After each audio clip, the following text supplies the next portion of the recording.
I don't feel like setting up my camera, so I'm doing this on my phone today, but I have something interesting to show you guys. Check this out. These are the SVS Ultras, and these are the SVS Ultras, and so are these. I really like the Ultras, and I just recently got the towers in. But there was something cool I heard at Rocky Mountain Audio Fest that I wanted to try and emulate. So before I say it, let's see if you guys can figure out what's going on here. So I have this taken out.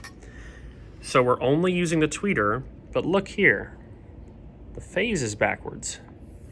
Now where is this going?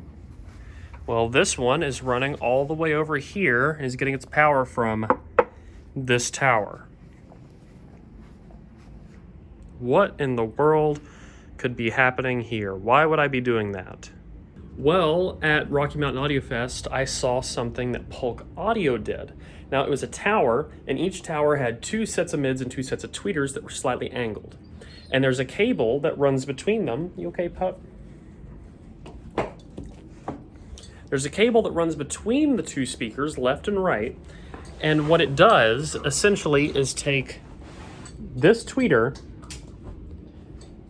and this tweeter and reverse the phase of them. And this tweeter and this tweeter and reverse the phase of them. So this tweeter is reverse phase getting its signal from here. And this tweeter is reverse phase getting its signal from here. Now, the first thing you would think is, why would they do that? Why would they throw something out of phase?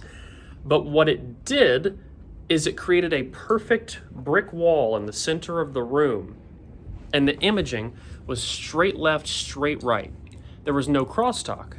It was as if you took the left speaker and covered your right ear, and took the right speaker and covered your left ear, and mixed those 2 experiences. Not even reflections from the sides of the room were coming from the other speakers to your opposite ear. There was perfect left and right separation, which was a great experience. So I thought, let's try and emulate that at home. And the closest things I had that matched are a ton of Mica RB42s and the Ultras, but I already had the Ultras in the room, so I figured let's try it with these first. And the conclusion is that it worked. Now, it worked a little bit better with the Polks at Rocky Mountain Audio Fest, but it worked surprisingly well with this setup. So, the next thing I'm going to do is I'm going to take these speakers right here, these Micas. I'm going to hook up the internal crossovers again. I'm going to remove 2 tweeters from some of these and put them on the sides of this, or maybe just leave these in the housings and put 2 on each stand, and then wire them in this same configuration and see if I can get that kind of effect from the Mica RB42s. So let's try that. Now, if you remember correctly though, in my Mica Tower video, I bypassed the crossovers, and I'm gonna have to undo that for this. So that's gonna take just a second. I have to take these back apart and fix that. Which the Mica Tower itself, unfortunately, didn't work out perfectly, because in transporting them to Rocky Mountain Audio Fest, I accidentally destroyed 2 drivers and the crossover that I was using externally. So that sucks. But we have many more interesting experiments to come out of these. So at least there's that.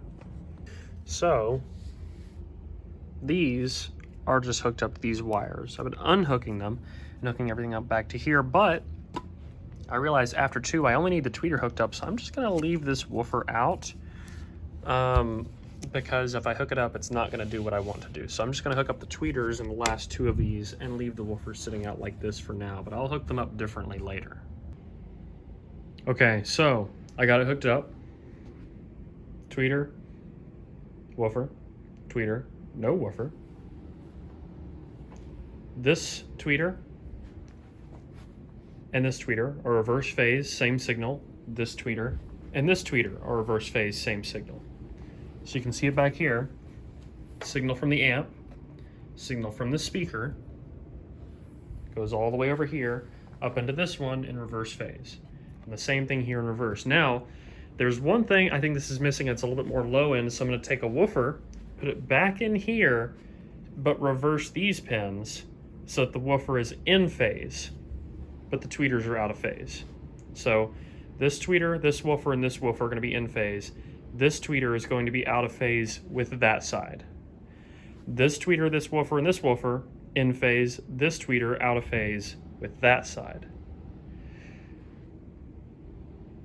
This is getting wild.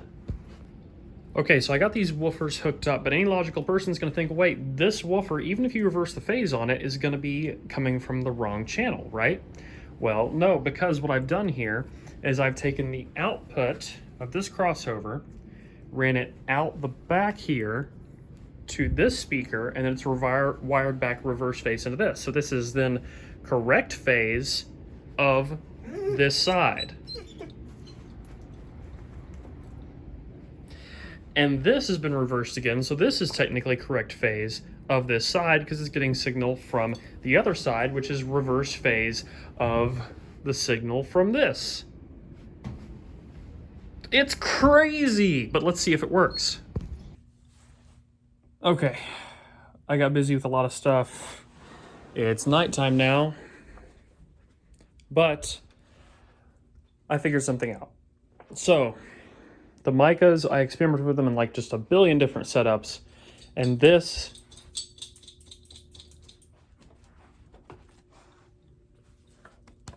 is what worked best. So, right here, you can tell this stand is barely towed in towards my sitting position right here. This speaker is pointed at, so speaker on that side on the bottom pointed toward this here. Speaker on the bottom on that side pointed towards this here. So right is pointed towards left, left pointed towards right. Then these are towed out a little bit. These are the ones where the tweeter is out of phase with that side. This is the one where the tweeter is out of phase with this side. But this woofer, and this tweeter are all in phase and are all the same side.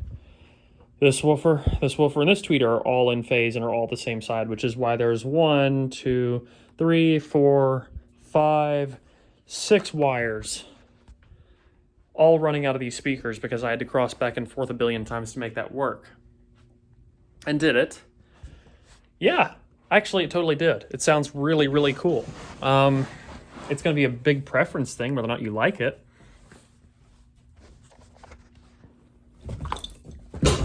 But, I don't know. I thought it was a pretty cool little experiment. It sounds to me, literally like I said, like there's a really clear center image, but it's like this. It's like the farther you get to the center, the sound gets farther and farther back. Like there's a triangle headed that way in the opposite direction of my listening position. And center is clear, but it's right out there. It's right maybe like 10, 15 feet in that direction. And there's a brick wall right in the dead center where no sound from this side's passing over and no sound from this side's passing over. So it's like getting the separation of headphones, but with the big sound and the fun sound of speakers, which is just kind of crazy. So, I don't know. I don't really know where else to go with this, but it was fun. I might mess around with it more, but I just kind of wanted to share this little experiment. It's been pretty neat. I'd like to set up some more dampening in this room because I don't have a ton set up yet, but I feel like that will affect it. I'd love to do this in a room that's even on both sides instead of going into another room there, and I have all this gear sitting here. This is all review stuff, and Zeos just kind of sent me that head, and I don't know what to do with it. I'm going to keep messing around with stuff. I'm going to keep testing those and those big old ultras. So that's about it. Let me know if you guys try this at home in the comments what your results are, because I'd love to see what other people get experimenting with this. But until then, I'll catch you guys around. Peace.